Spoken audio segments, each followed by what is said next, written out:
Hi guys, this is Chelsea and this is my Module 3 practice. Alright, the activity I chose is titled Hand Pollinators and it's about the pollination system, and I took that from Engineering's Elementary. I mostly focus on lessons 3 and 4, but quickly want to let you know that they do offer a prep lesson where you can teach students specifically what technology means. Lesson 1 of this unit is actually a story titled Mariana Becomes a Butterfly, and students are introduced to agricultural engineering and they learn more about insects and the pollination system. And then Lesson 2, students actually act out a play where they learn more about agricultural engineering and the integrated pest management system. Alright, the engineering design process. So students learn in the story from Lesson 2 that the Dominican Republic lacks pollinating insects.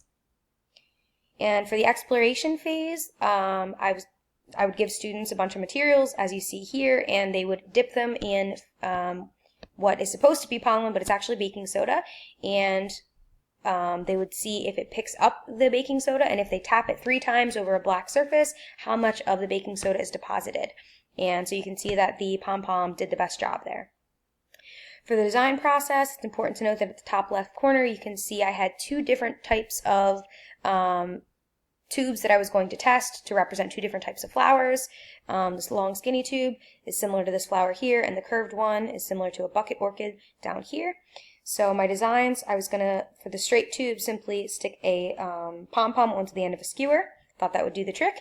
And up here for the curved tube, I was going to twist some pipe cleaners together so that I could create that curve and just stick the pom-pom on the end there. So it came time to create, and you can see my designs were fairly simple. It did not take me very long. I would make it a little bit more challenging, the test tubes a little bit more challenging for a higher grade level.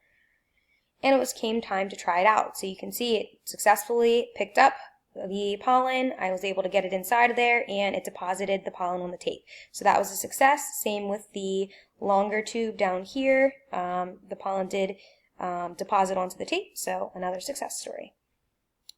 To make them better, I would probably include more pipe cleaners in the curved hand pollinator to increase sturdiness, and I would glue the pom-poms on just to ensure that they wouldn't fall off. Alright, for the analysis section, here's my curriculum plan. You can see that I felt that this activity and the lessons together were more interdisciplinary than anything. You can see for technology here, we mostly talk about new ideas and innovations in integrated pest management and hand pollination.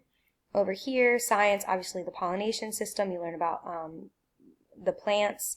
Mathematics here is more problem solving and data analysis, and then engineering, obviously they were designing a hand pollinator. And you can see that there were questions that kind of connected each of those disciplines. 2 disciplines that I couldn't fit on there, but I thought were important to note, that there was some language arts integrated in there with the manuscripts, the dialogue, and the story. And the story also did touch on some geography, talked about the culture of the Dominican Republic, and global agricultural issues.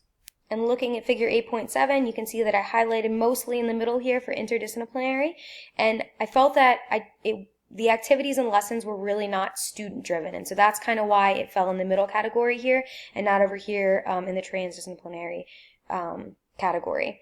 I did feel it was problem-based and project-based, and it obviously was in real-life context, but it was lacking the student-driven questions. I did feel, however, that the degree of integration was pretty extensive. We had the language arts and the geography as well in there. And just taking a look at assessment, again, it was missing the student evaluation. The lessons really had the teacher evaluating using a rubric, but the students weren't really evaluating their own work. So yeah, that's my Module 3 practice. Thanks for listening.